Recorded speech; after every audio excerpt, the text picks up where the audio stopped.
Bonjour à toutes et à tous. Je suis très honorée d'intervenir ici dans ce lieu prestigieux.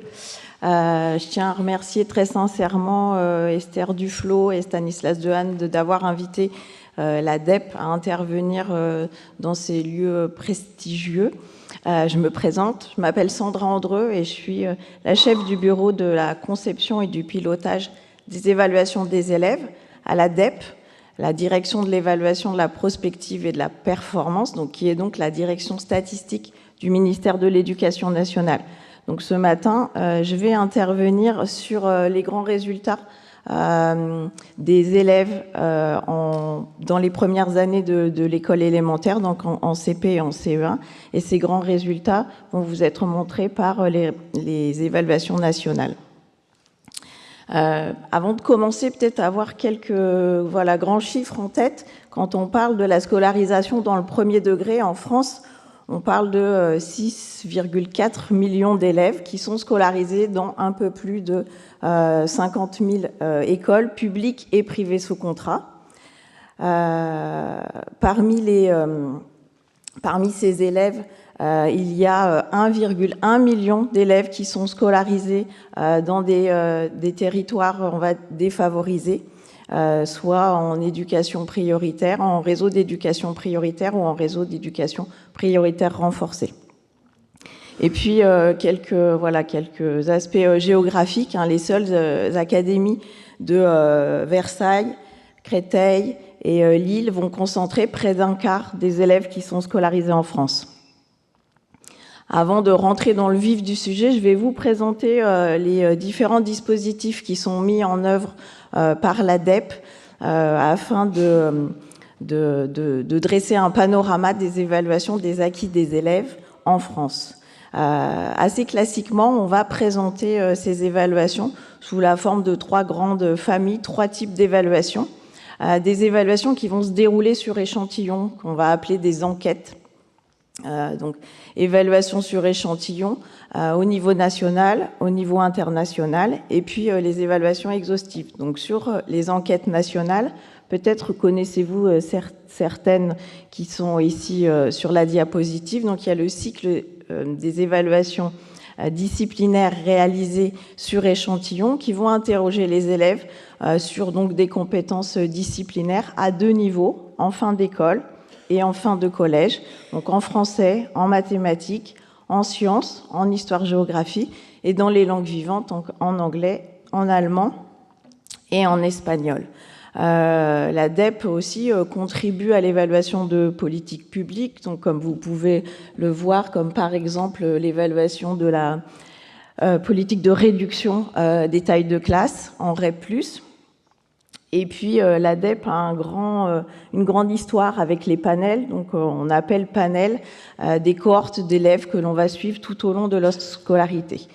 Donc adossé à ces enquêtes nationales, la France participe à un certain nombre d'études internationales, dont la plus connue est PISA, donc on en parlera cet après-midi, mais il y a aussi d'autres études internationales qui éclairent un petit peu le débat public sur la question des compétences des élèves français, des évaluations qui sont menées par une association internationale à but non lucratif qui s'appelle l'IEA. Donc on parle là de PEARLS qui va interroger les élèves dans leurs compétences de lecture, on est là en fin de CM1, TEAMS qui va interroger les compétences en lecture, pas du tout en lecture, en mathématiques et en sciences, là aussi en fin de CM1 et en fin de 4e. Et puis deux autres dispositifs qui sont peut-être moins connus, mais qui vont aller interroger les compétences numériques, donc pour ICILS, toujours en fin de 4e, et puis les compétences civiques et citoyennes, toujours en fin de 4e. Et donc adossé à ces enquêtes sur échantillons, donc toujours des échantillons représentatifs de la population française, depuis 2017, il y a la mise en œuvre des évaluations nationales exhaustives. Alors elles sont exhaustives non pas par les compétences qui sont évaluées, mais par les publics qui vont être visés. Donc à la rentrée prochaine, sur le premier degré, l'intégralité des niveaux vont être concernés, donc du CP au CM2, au collège de la 6e à la 3e, tous les élèves de seconde, tous les élèves de première année de CAP, et l'ADEP met aussi en œuvre le test de lutte contre l'illettrisme qui est passé lors de la journée citoyenneté. Quand on parle donc d'évaluation nationale, on parle de 800 000 élèves par niveau. Ces évaluations exhaustives, elles ont 3 objectifs, en fait, pour 3 niveaux. On va dire du niveau le plus macro, donc le niveau national, au niveau le plus fin, au niveau de la classe, au niveau de l'individu. Donc au niveau de la classe, l'objectif de ces évaluations, c'est de fournir aux enseignants des outils qui sont standardisés pour enrichir leurs pratiques pédagogiques et afin de mieux accompagner leurs élèves dans leurs apprentissages. Au niveau local, à un niveau régional, il s'agit de doter les pilotes de proximité que sont les recteurs, les DAZEN, les IUN, les chefs d'établissement, d'indicateurs et de références qui leur permettent de mieux connaître les résultats des élèves de leur territoire. Et enfin, au niveau national, l'idée là est de contribuer au débat public en fournissant des indicateurs qui permettent de mesurer au niveau national donc les performances du système éducatif. Alors, ces évaluations nationales, le principe qui a été retenu pour ces évaluations nationales, c'est l'approche par le besoin d'accompagnement dans les apprentissages. Donc, pour ce faire, pour chacun des domaines qui est évalué dans le cadre de ces évaluations, il y a des seuils de réussite qui sont déterminés, qui vont ainsi définir des groupes de besoins d'accompagnement pédagogique adapté. Donc, il y a un premier seuil en deçà duquel on va identifier des besoins qui nécessitent une intervention pédagogique urgente de la part de l'enseignant pour faire entrer l'élève dans les apprentissages qui sont attendus pour le niveau. Il y a un deuxième seuil au deçà duquel l'élève, on va dire, a des acquis qui vont être définis comme fragiles et qui vont quand même nécessiter aussi de la part de l'enseignant une vigilance accrue. Et enfin, au-dessus de ce deuxième seuil, l'élève va être défini comme ayant des acquis qui vont lui permettre d'entrer sereinement dans les apprentissages de l'année à venir. Alors, juste avant de parler des résultats, quelques éléments sur la mise en œuvre et les contenus de ces évaluations. Donc, on va ce matin se concentrer sur le CP et le CE1. Alors, on ne va pas rentrer dans le détail du cycle de vie d'une évaluation standardisée, donc telles qu'elles sont menées à l'ADEP, mais je souhaitais juste mettre en lumière quelques principes sur la standardisation des procédures. Donc, à chaque étape, et comme vous pouvez le constater, elles sont relativement nombreuses. Il faut savoir que toutes les méthodes qui sont utilisées, elles sont raccord avec les standards internationaux, que ces évaluations, elles font l'objet d'un cadrage, alors de la conception et puis des objectifs de ces évaluations. Ce cadrage est fait en lien avec d'autres directions du ministère, donc la direction de l'enseignement scolaire, l'inspection générale, et avec le soutien aussi du conseil scientifique qui nous a beaucoup et qui nous aide beaucoup sur les évaluations de CP et de CE1. Il faut savoir aussi que ces évaluations, elles ne sont pas conçues par 3 personnes dans un bureau du 15e, mais que chaque année, il y a des centaines d'enseignants, d'inspecteurs, de formateurs qui viennent dans les locaux du ministère pour construire les exercices d'évaluation qui vont être intégrés au dispositif. Il faut savoir aussi que tous les exercices qui sont intégrés dans les évaluations nationales ont fait l'objet de pré-tests en amont.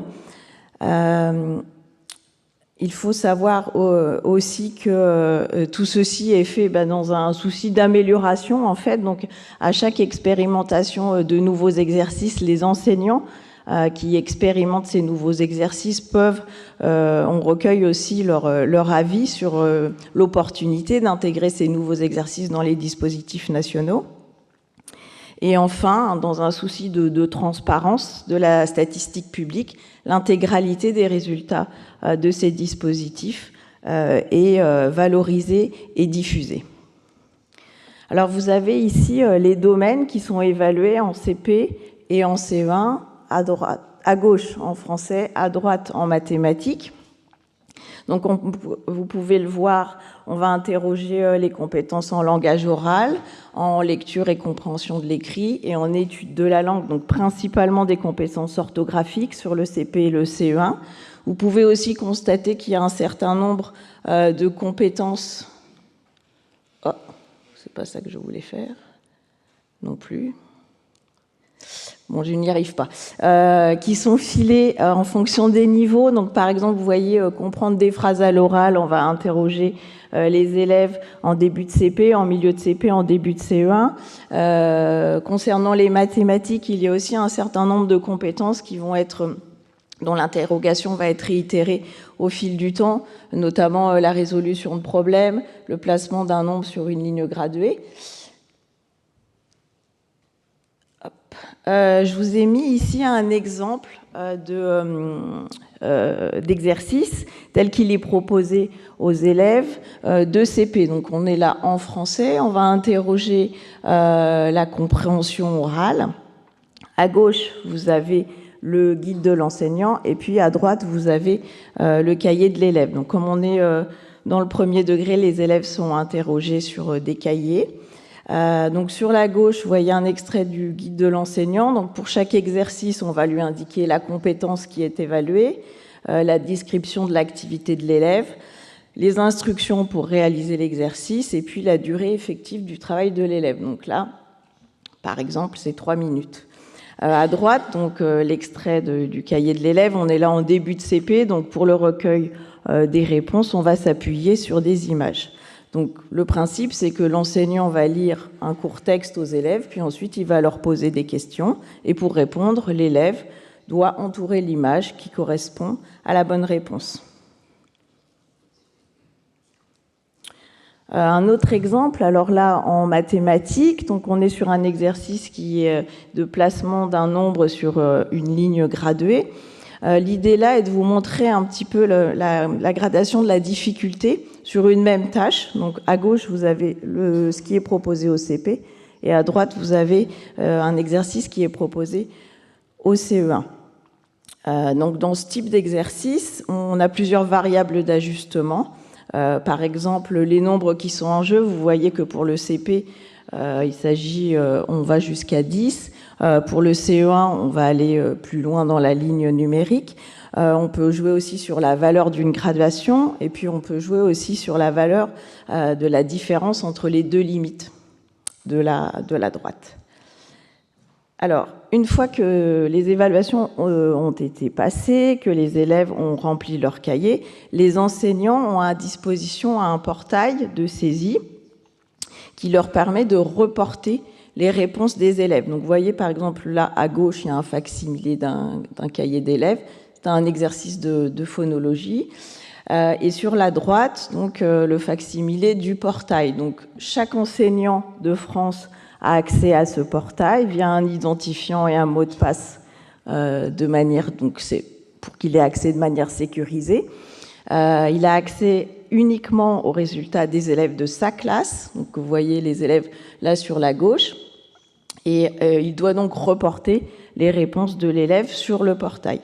À l'issue de la saisie complète des cahiers, il a accès à un certain nombre de documents qui sont téléchargeables. Donc sur la gauche, plutôt à destination des parents, des rapports on va dire des rapports individuels d'élèves.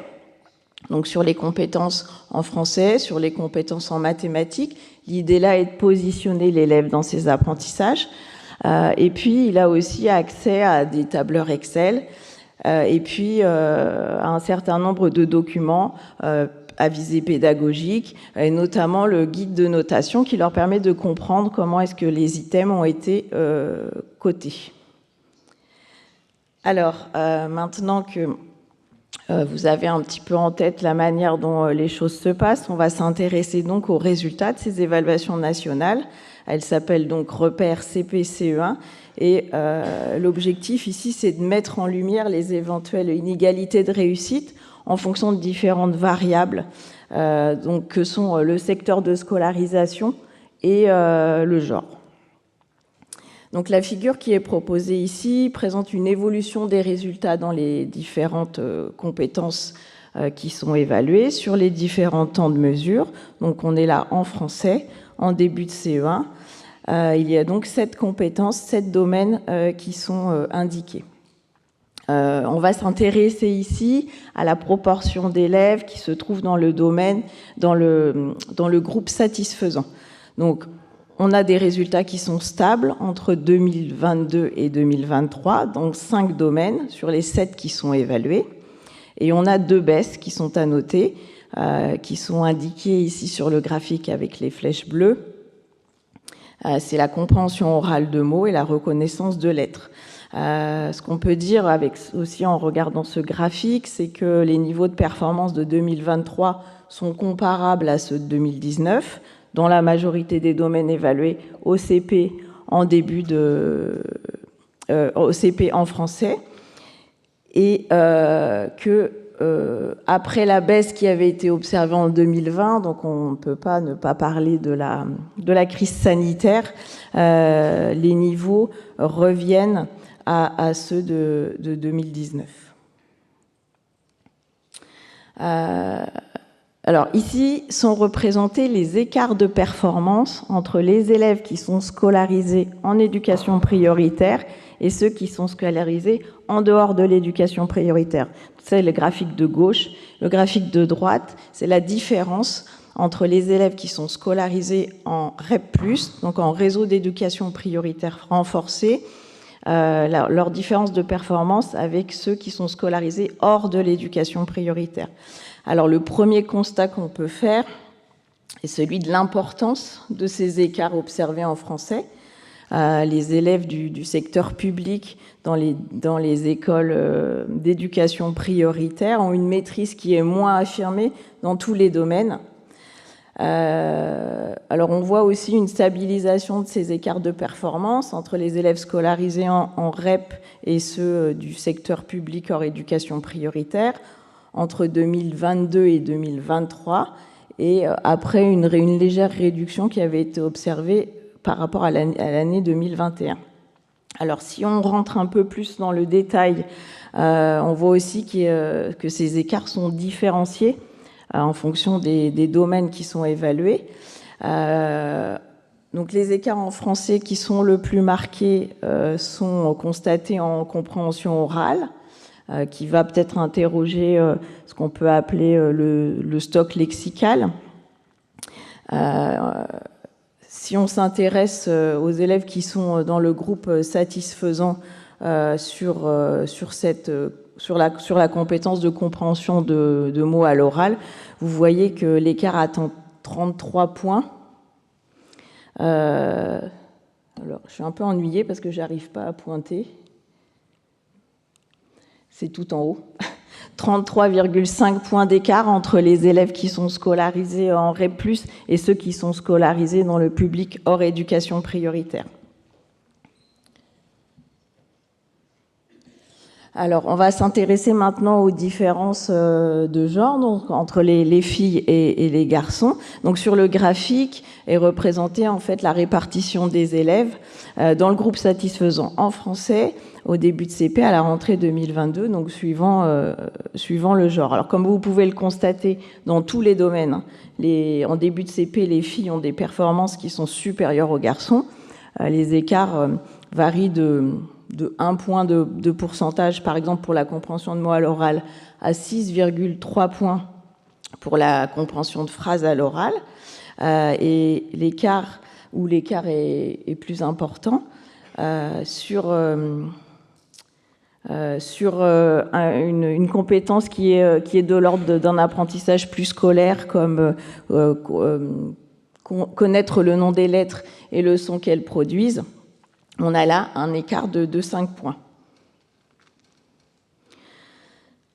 Alors, juste pour illustrer ces résultats, donc vous savez que, comme je vous l'ai dit, il y a une légère hausse des performances depuis 2020, et en particulier sur cette compétence, donc connaître le nom des lettres et le son qu'elles produisent. Donc vous avez à gauche le facsimilé du guide de l'enseignant, et à droite une planche du cahier de l'élève. Donc je voulais vous lire rapidement comment est-ce que on va interroger les connaissances graphophonémiques des élèves. Donc je vais vous lire les 5 lettres de chaque ligne. Écoute, j'arrive pas à lire en fait. Je vais dire un mot. Écoutez le son au début du mot et entourez la lettre qui correspond au son du début du mot. Donc par exemple pour le mot poule, on aura lu les lettres S, R, P, T et F et donc vous aurez trouvé qu'il faut entourer la lettre P. Donc là ici c'est aussi pour illustrer les grosses différences qu'il existe entre les élèves qui sont scolarisés en REP+, et ceux qui sont scolarisés hors de l'éducation prioritaire. Vous voyez qu'elles sont relativement importantes, de l'ordre de 10 points. Alors, sur les mathématiques, en début de CP, on avait eu une légère baisse des résultats en 2020, donc aussi à un impact de la crise sanitaire probablement. Et puis depuis 2020, les résultats sont globalement en hausse. On voit même deux domaines pour lesquels ils sont clairement en hausse, c'est comparer des nombres et résoudre des problèmes. Donc les niveaux de performance sont à peu près équivalents à 2019, mis à part ces 2 domaines. On a là donc les écarts de performance entre toujours donc l'éducation prioritaire, le hors éducation prioritaire sur la gauche, et puis sur la droite les écarts avec les élèves qui sont scolarisés en REP+.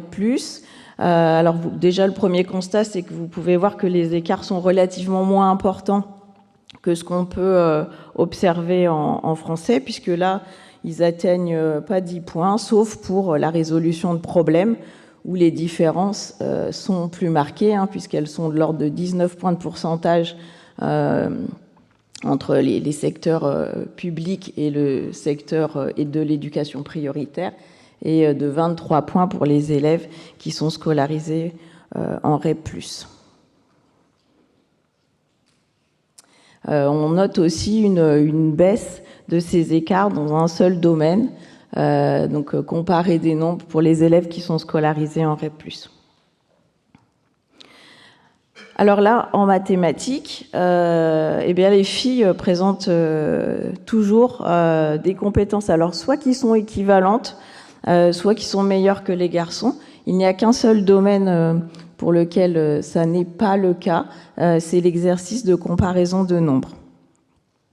Et en revanche, ce que vous pouvez aussi constater, c'est que ces écarts sont relativement faibles. Alors ici, une illustration. Donc, il s'agit d'un exercice de résolution de problème. Donc, l'enseignant lit la consigne et puis ensuite, l'élève va reporter sa réponse. Donc, vous voyez ici sur la gauche. Donc, 6 poules veulent couver un œuf chacune. Il y a seulement 3 œufs. Combien d'œufs doit-on ajouter pour que chaque poule couve un œuf? Donc l'élève a un encart pour pouvoir ou dessiner ou écrire, et puis ensuite il doit entourer la bonne réponse. Donc il s'agissait de 3.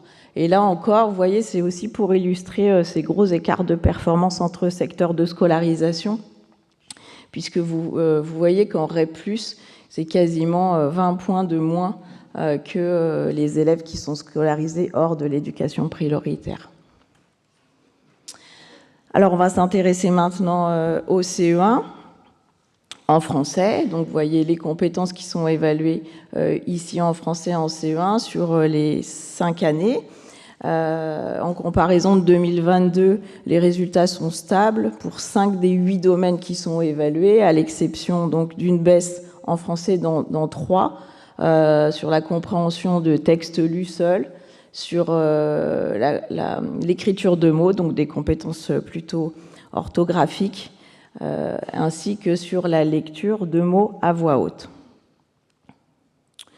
Là, ici, donc, les écarts entre secteurs de scolarisation. On voit une stabilité des écarts mis à part donc une augmentation de ces écarts dans 3 domaines, que sont l'écriture de syllabes, la compréhension de textes lus et la lecture à voix haute de textes. Donc sur les écarts entre les garçons et les filles, en français, donc ça c'est constaté dans plusieurs études, hein, quel que soit le niveau en fait auquel on va s'intéresser. Les filles sont toujours plus performantes que les garçons, sauf dans un domaine, celui de la lecture, donc de l'affluence, l'affluence de texte et l'affluence de mots.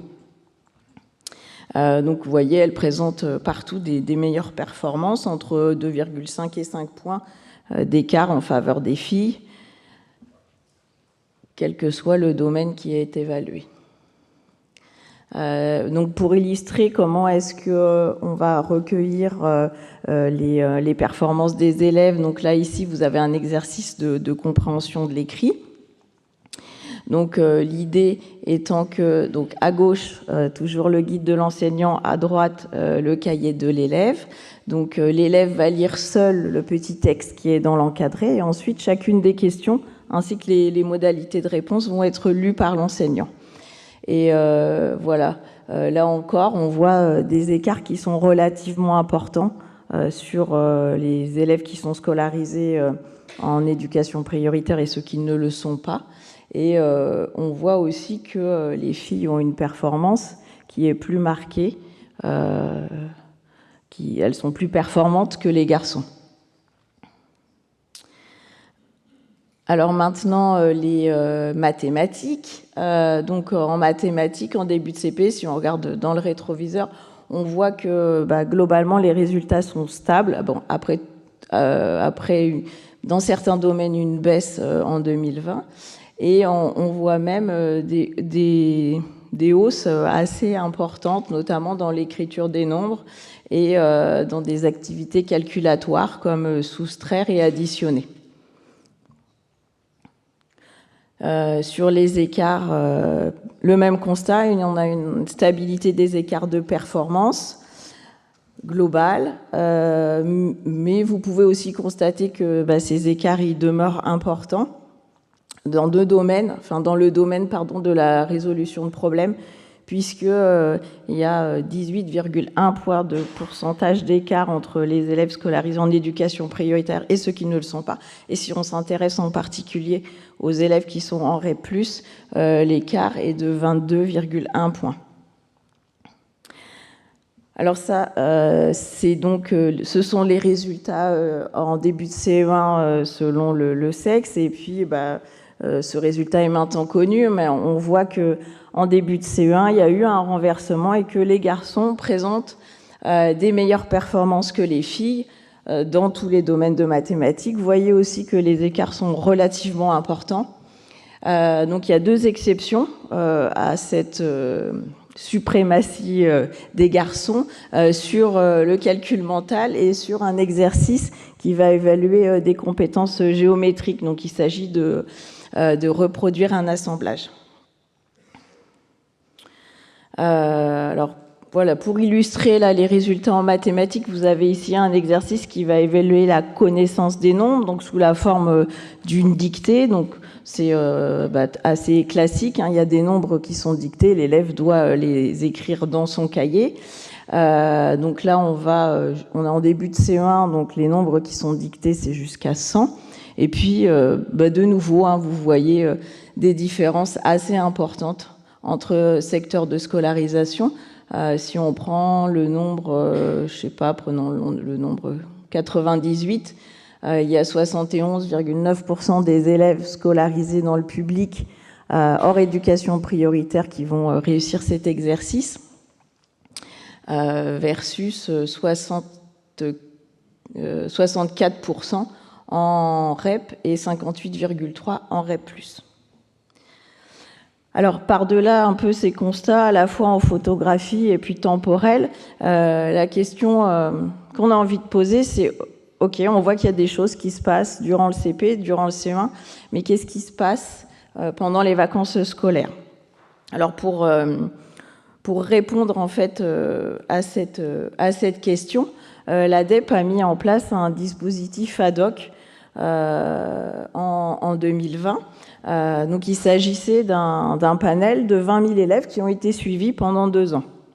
Alors évidemment, c'était un contexte qui est particulier, puisque c'est celui de la crise sanitaire, mais ça permet néanmoins d'éclairer la question. Donc les élèves ont été évalués sur 4 temps de mesure, en début de CP, à mi-CP, en fin de CP et en début de CE1. Et un des principaux constats de cette étude, c'est qu'au CP, pendant l'année scolaire, les écarts de performance se réduisent. Donc ici, pour illustrer, on a représenté les écarts de performance entre les élèves scolarisés en éducation prioritaire et ceux qui sont scolarisés hors éducation prioritaire pour les domaines qui étaient évalués en mathématiques. Et entre ces 2 à 3 points de mesure, on observe une réduction parfois importante de cet écart, notamment donc en résolution de problèmes, où on a une réduction de 1,7 point, ou sur l'exercice de la ligne numérique, où on a une réduction de 5,5 points. En soustraction aussi, donc une réduction de 6,9 points. Et puis dans une moindre mesure, l'exercice qui évalue la dictée de nombres. La réduction n'est que de 2,1 points. Donc si on compare maintenant les performances des élèves avant et après les vacances, c'est-à-dire mesurées en juin et en septembre, en mathématiques, ce qu'on voit, c'est que le niveau des élèves stagne dans 4 domaines sur les 8 qui sont évalués. Donc il s'agit de lire, écrire des nombres et de soustraire et additionner. Le niveau baisse dans 3 domaines, dans le domaine du calcul mental, dans le domaine l'exercice de la ligne graduée et dans la représentation des nombres. Et il y a un seul domaine, donc c'est la résolution de problèmes, qui voit les performances des élèves augmenter pendant les vacances. Et en français, donc là le constat est beaucoup plus simple. Le niveau des élèves est en hausse à l'issue des vacances, sauf dans un domaine, celui de l'orthographe, donc sur écrire des mots. On a là une baisse de 3,7 points. Alors, si on s'intéresse maintenant à la question des inégalités, les écarts de performance entre secteurs de scolarisation à l'issue des vacances sont soit donc en fin de CP et en début de CE1, eh bien ils augmentent, quels que soient les domaines qui sont concernés en mathématiques. Et ces écarts augmentent de manière plus ou moins marquée, donc de environ 1 point jusqu'à 5 points. Ils sont indiqués avec les flèches. Et pour le français, les écarts augmentent dans 4 des 8 domaines, notamment en lecture de à voix haute, et en écriture de syllabes ou de mots.